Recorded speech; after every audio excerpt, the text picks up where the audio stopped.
Pemirsa, penyeberangan dermaga Sanur menuju Nusa Penida sudah mulai nampak sepi. Selain sebagai dampak wabah virus COVID-19, situasi tersebut disebabkan belum banyak anggota masyarakat yang akan pulang ke Nusa Penida melalui penyeberangan Sanur. Jumlah penumpang yang tampak di dermaga penyeberangan Sanur tidak seperti hari sebelumnya. Tampak sedikit wisatawan mancanegara yang akan menyeberang menuju Nusa Penida. Menurut staf KSOP Benua Wilker Sanur, Gusti Agus Priyo Sudarma, beberapa operator menutup pengoperasian kapal botnya. Keputusan ini diambil sebagai dampak sedikitnya penumpang. Namun pihak pelabuhan tidak menutup penyeberangan untuk memantau pengiriman pasokan bahan makanan dan mengakomodasi masyarakat yang akan pulang ke Nusa Penida.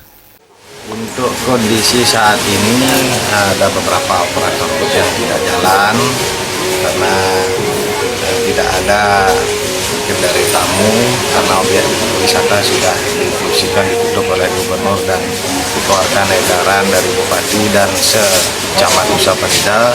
Jadi kita dari Bandar tidak ada melakukan penutupan pelabuhan, tetap dibuka untuk istilahnya memantau pasokan suplai, ekonomi, sama masyarakat yang ingin pulang kampung untuk terkait dengan acaranya. Sementara salah satu petugas penjual tiket mengatakan pelayanan penjualan tiket masih berjalan seperti biasa. Jumlah penumpang mengalami penurunan sedangkan harga tiket tetap seperti biasa.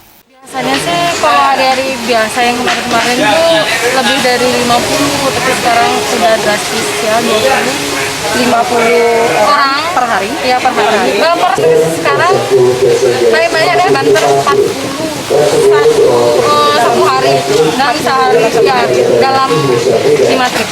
Kalau harga tiket ada pengaruh nggak? Enggak sih, tetap sih harganya normal.